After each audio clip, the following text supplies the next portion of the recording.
Good evening, ladies and gentlemen. Brian O'Brien here.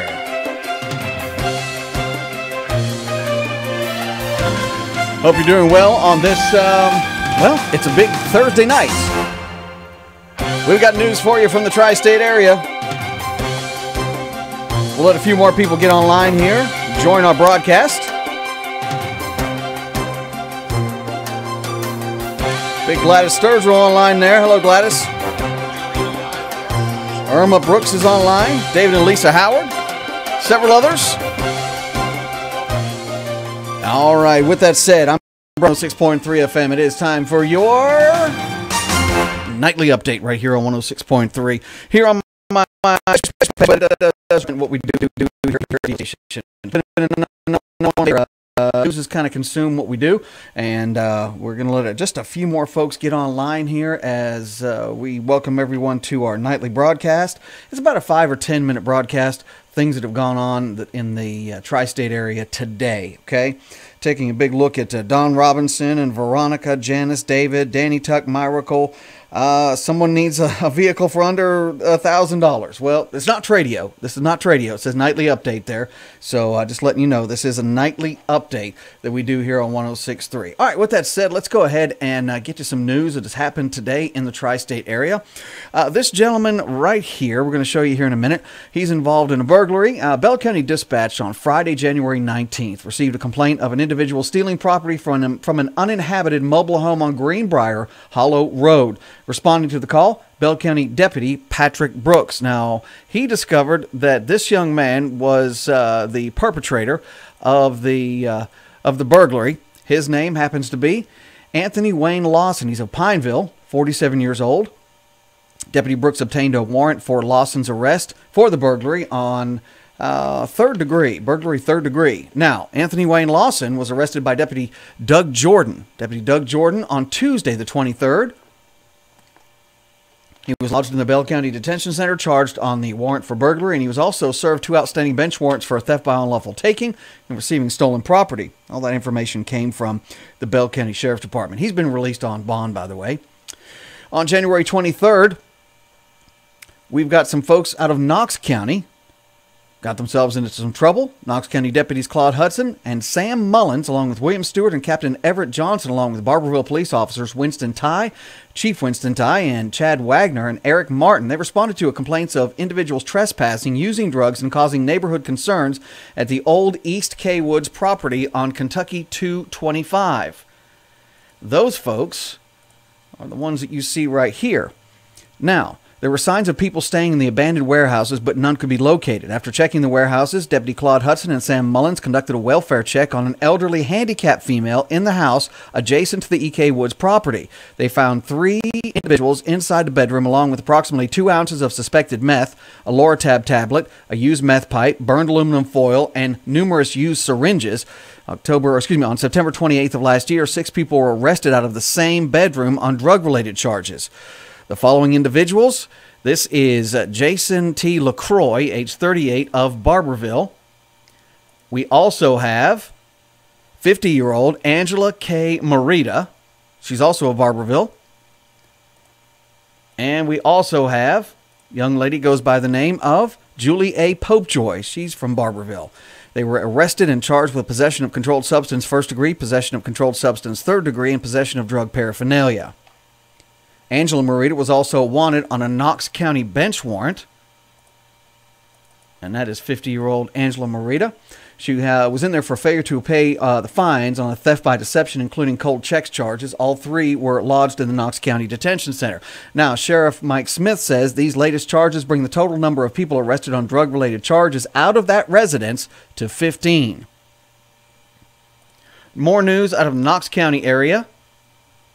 We'll get back to our regular screen here. More news out of Knox County from the Times-Tribune. Knox County Fiscal Court learned that the cost of some recent change orders that would be required for the county's new jail facility during their monthly meeting was going into effect. Now, this is going to be a very large detention facility, somewhere in the 3 to maybe 350 bed area.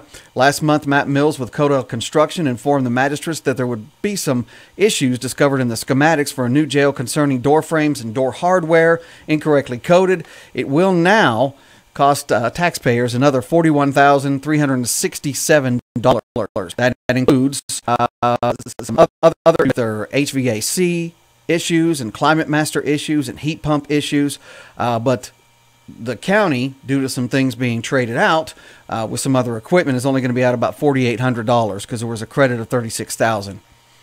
WYMT is reporting the police are still investigating an armed robbery at Union College in Knox County. Last night, my daughter said we had a text come in over our alert system. She goes to Union. My son went to Union, and she showed it to me. And apparently, on Manchester Street, there was there were two armed males described as African American who had, according to police, had singled out some folks in a strong arm robbery.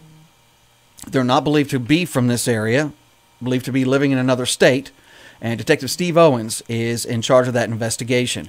The college says the suspects have been identified, as we say, and they're not likely to return unless they are arrested. They were seen leaving in a white four-door Kia SUV. Now, we took a little bit of this from our friends at WYMT and WKYT, did a combination coverage there, and they went to the campus, and the majority of the folks there, even those who are in town, said they feel that the Union College campus is a very safe campus, and this was an isolated incident.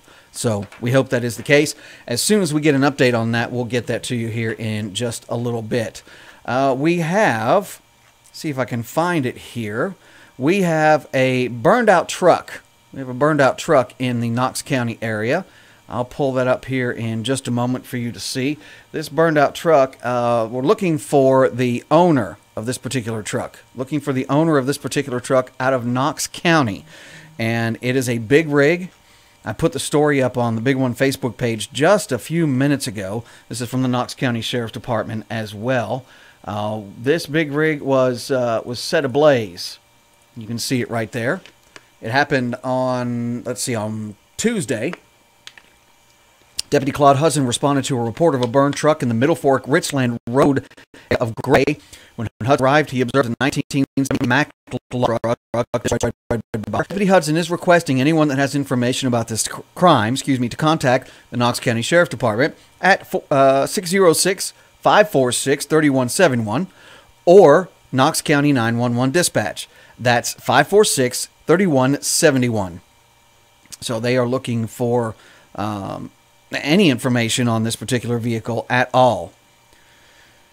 We've got something else out of Chattanooga, as a matter of fact. There was a man who was on trial for some time after causing the death of several people, and his name happens to be Benjamin Brewer. He's out of London. He has been found guilty today on all charges in the deadly I-75 crash trial. 6 people were killed on June 25th of 2015 after a semi-truck slammed into 8 cars and backed up north of the Udawal exit. The jury found him guilty on all 6 counts of vehicular homicide by intoxication.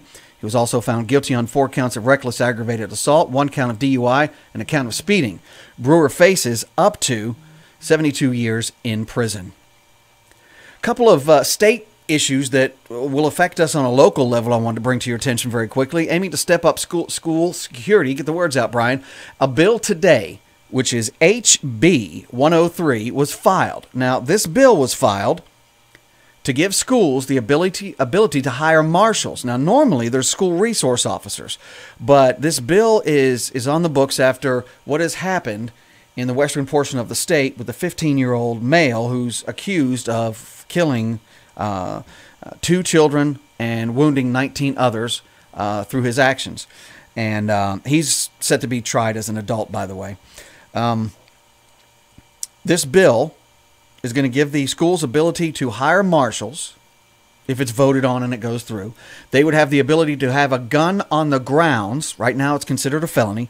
Have a gun on the grounds to protect the students in the building. This person would have to have a concealed carry permit, and the school would have 1 marshal per 400 students. Guns will be in a locked and secure area and readily available. Not really sure how that's going to work if it's an emergency situation. The marshals could make a citizen's arrest until law enforcement arrives. So I want to hear some feedback on that when you get an opportunity. You can put it on my Facebook page. You can put it on this feed.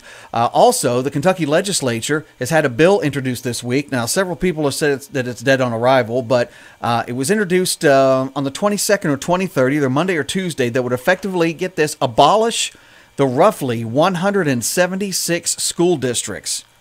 I did some research, and as of early 2017, there were 176 school districts. That may have changed by one or two.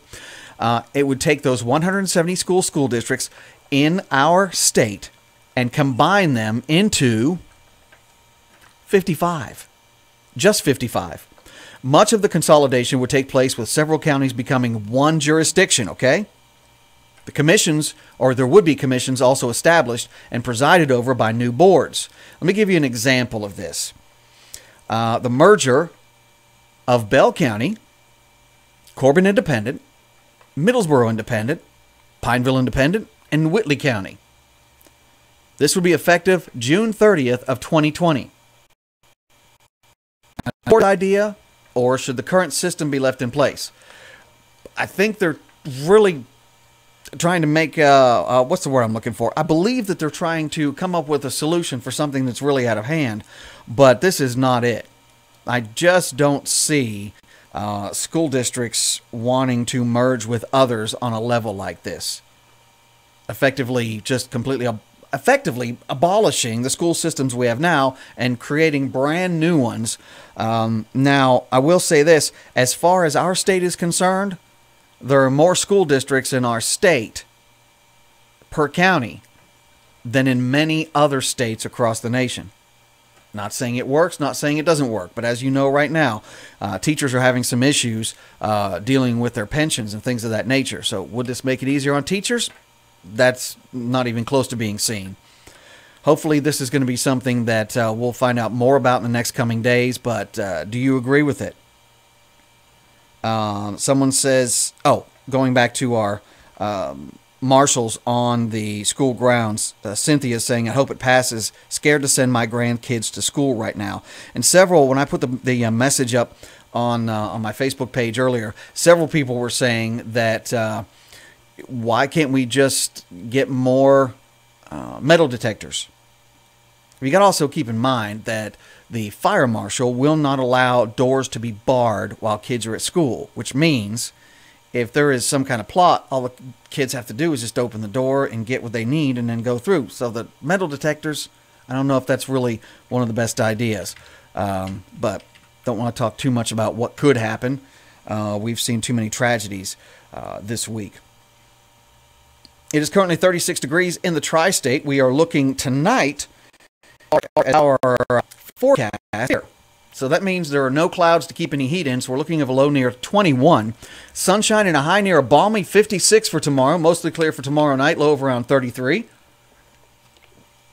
Saturday, a 40% chance of showers, mostly after 1 p.m. Mostly cloudy, a high near 53 for your Saturday, low of 43.